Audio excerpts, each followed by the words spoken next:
Chuck, take it away. All right. Well, we'll get started. I talked a little bit about who I am, just so you understand where I'm coming from when I do these talks. And what I'm going to talk about is basically sailing in high wind and how to deal with high wind.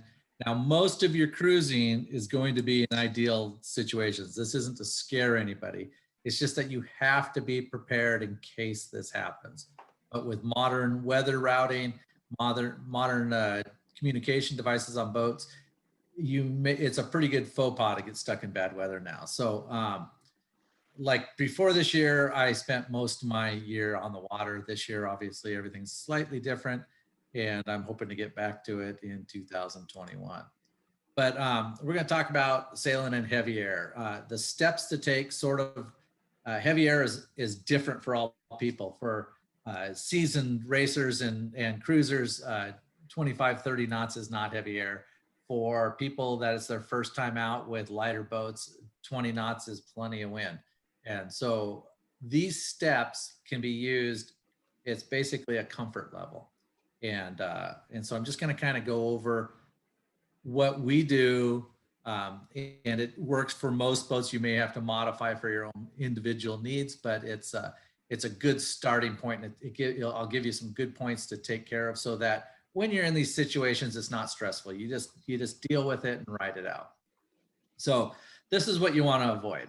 This is typical of what happens to us when we race, because we don't look at weather windows other than how to get to somewhere the fastest. We're out there in a date. But if you're cruising, this is something that is completely avoidable for the most part. And so spend a little time researching before your trip. So the first thing you're going to do is check the weather and avoid bad conditions as possible. You know, if you're sitting at a dock somewhere, it's much less likely to end up in trouble, or at a nice little harbor anchored, much less chances of being in trouble than like trying to cross Tewanapek on the outside when it's really blowing or something like that. So know your communications and get the most reliable weather system that you can. Each of you have a different system. Some people are using like InReach and Iridium Goes, and some people are using single sidebands, and some people have sat phones and are downloading GRIB files. Compare those to actual events before you go to see how accurate your weather system is. You know, you can do this from your home. You look at weather and it says it's going to blow 35 knots, and then go ahead and look at the historical data after the fact. And did it really blow 30 knots, or did it blow 50? That's really important to know the variance of where your weather is coming from, and look at multiple sources. When we race, we look at 5 different models every day to see which one's more accurate where we are, because we're looking for just little variances. And sometimes it'll have routing all over the map, which means the conditions are so unstable, it could actually be blowing 25 or 30 in one spot and 12 in another spot. And you need to know which one's more accurate for that area, for the thing. And then you want to prepare for the worst. You know, you're never sorry that you put up the storm jib and you took 12 hours longer to get to your destination after you just sailed 14 days. But you are if you left your general or your spinnaker up and it's shredded. Now you've got a big bill, or worse yet, damage or injury on the boat. Know all your gear. Don't go into a bad situation and try to learn your gear. I can't stress that enough. Find a great day in an anchorage or at a dock, test your gear, look at it, know how it sets up, so that when you're doing it, it's easier to do. You're not going to be able to communicate with the bow to the stern of the boat in these conditions. So that's the wind is going to overtake any sort of visual. I have a mark I drew on the screen here by accident.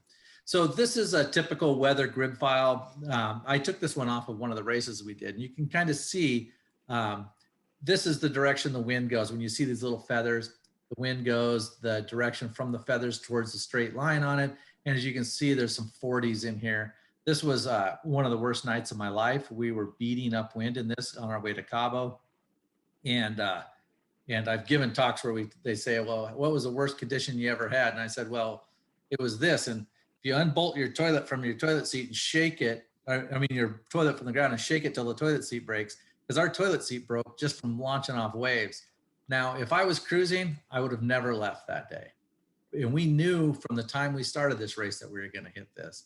But you know, we survived it. It was an expensive trip, but it was a race. And like I said, it just shows you that when you have this weather data, you would never leave the dock. And so that's really important to know before you take off.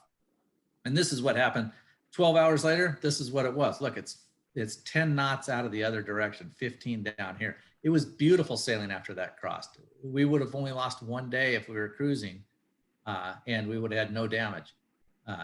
Those are the type of things that you want to look at. So there's 4 main stages as the wind builds that you want to take into consideration.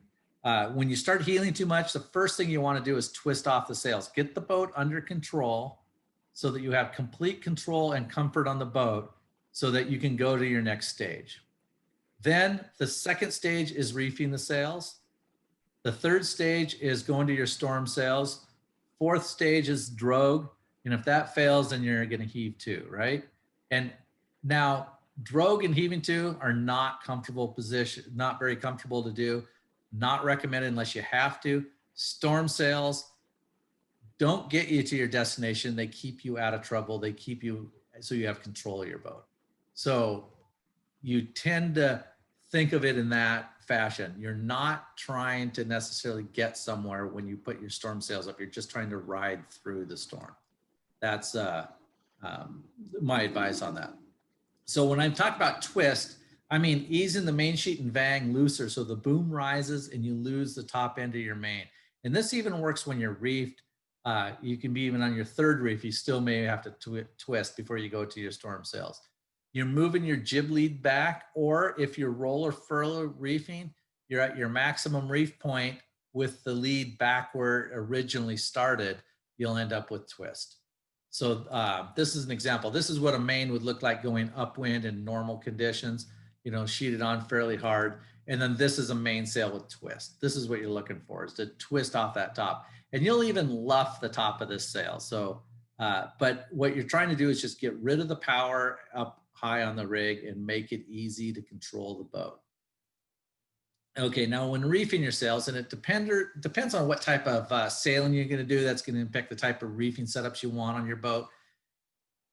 Easy reefing systems work for short passages or for short distance, but you want, and you know, they're more convenient setups, you know, possibly everything from the cockpit, but longer distance need lower chafe and more reliable setup. You need to have something that has somewhat of a backup plan. If this line slips in the clutch, this is taking it on, and you're not pinching the mainsail between the boom and the lines, because when you're in big wind, the wear happens extremely fast. And you may be in this wind for 2 or 3 days, and you'll destroy perfectly good sails or parts of your sails if you don't take these measures. So when you're looking at roller reefing, it's a great idea to have marks. So you'll see some people put like round dots here.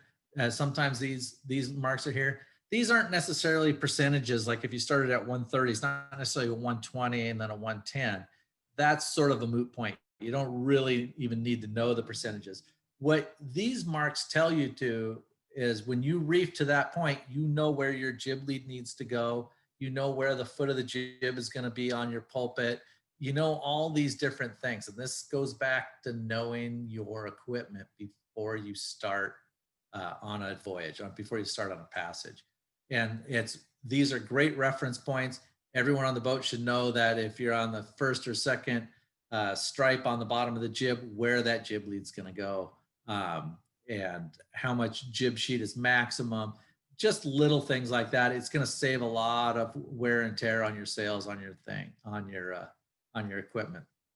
And the proper way to tie in reefs, I see a lot of people, and they've done successful passages with pad eyes on the side of their boom, and then the reef line's tied to that. You know, that works great when it works. It works until it doesn't work. This is a foolproof way. You tie a bowline, and the bowline becomes like a slip knot. You can get it undone and move it, and where it wears, you can move the line and retie it, and it's reliable. It's tied all the way around the boom. So that's kind of an important step. If you have the mainsail that's in the boom, there's generally a slit in the sail so that you can tie around the boom. Most mains now are loose footed, and it makes it really easy, and it's almost foolproof. And I recommend doing all this at the dock or on a nice sailing day. It's a great thing to do when you just head out into the ocean for a nice day sail, is practice the reef, put plenty of marks down, kind of troubleshoot it there, because when you're in big wind and doing it, it's not going to be as friendly of environment as it is on a nice day with all your friends with a cocktail in hand. So this is a great time to do this. When I talked about things that are wearing and tearing, this is a perfect example. Be cautious of pinching the sail when you tie down your reef. This guy did this to keep this from flapping, but it wore a hole in his sail right here, and it wore through the patch. It was like 2 or 3 layers right there. You want to be very cautious of these things because there's so much load and there's just a small amount of movement, and it creates an amazing amount of friction, and it'll wear your sails out. And then when your sail's up full, you now can't use it. You have to sail with it reefed even in the lighter air. This is much better. It's a looser tie. Each boat's going to individually have these issues. You're going to have to go around your boat and just look for these things. And it's amazing how little bit of friction can wear through sailcloth. Sailcloth is very thin, so spend some time. Reefing hooks, I recommend, depending on your stack height with your slides, that you have what we call these dog ears, where you have a extended piece of webbing that goes around that hook so that you're a balanced load between the ring and the slides above.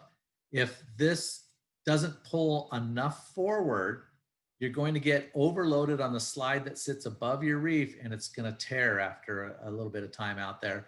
And if it pulls too far forward, it actually makes the sail more full and makes it more difficult it's defeating the purpose of reefing in a sense. It's making the sail too full to sail effectively. Here's another Cunningham setup, but it's not a great picture. You know, sometimes it's not the greatest conditions when I'm taking these pictures, but you see that he has the same dog ear thing, but he has a purchase system to gain the purchase. I like to personally use the main halyard and not have the second purchase, but that's a personal preference, and different boats are set up different ways.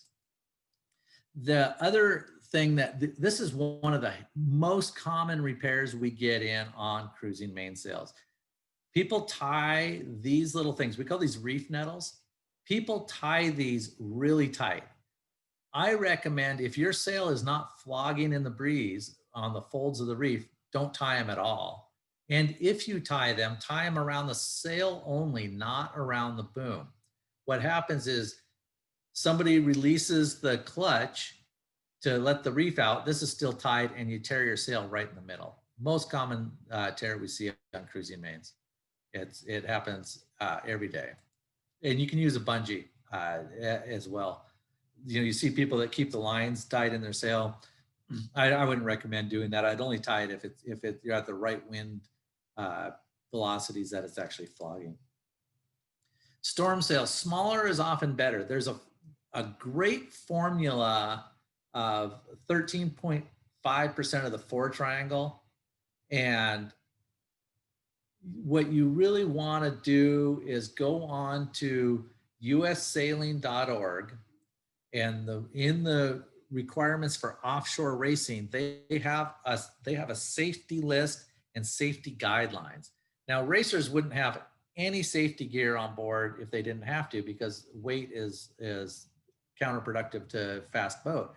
But they require a lot of safety gear because they don't want to have anyone injured or boats damaged in their racing. So they have this great list that's free to download and to double check your safety gear. And it gives you the storm sail and storm prize sail sizes in that recommendation. And those are every year they analyze accidents that happen in boating, and they update that list for anything that might have been prevented in their safety list. And so it's a great free resource for you guys. And so there's two main types of storm jibs. The front one here you see with the red on the left is what they call a It's an ATN gale sail. And for short passages, you know, maybe 4 hours or less of possibly stuck in adverse conditions is probably fine. But back to that friction thing, it goes around your furled sail. It will wear and damage your sail if you go on long passages with this type of storm jib. Having an inner forestay where you can hank on a storm jib is obviously the most ideal. And I believe I have some slides that show you a great setup to have. Yeah, here it is right here. You can put it up early, use it as a staysail, and then as the breeze increases, you can roll up the Genoa and then you're in your storm jib. And so you don't have to go forward after the adverse weather sets in. It's a really nice setup. Now, drogues, get the correct size for your boat. Don't just get the one that you can find on eBay and stuff, and test it before you need it. I've only tried to use a drogue once and we did not have the correct drogue and it was a nightmare.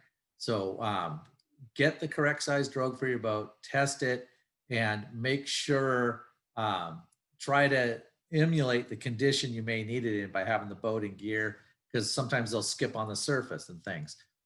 Here's a guy that was pretty experienced, had great success with a drogue. He uses a lot of chain on it to hold it down. And this is what it's like when it was off his stern. He had a storm jib out, you know, or a partially unfurled Genoa, just kind of going along, holding the boat in line with the waves. And then it got really bad. So he added a bunch of line to it and then he ran the chain so it didn't chafe around the bow where he was dragging it.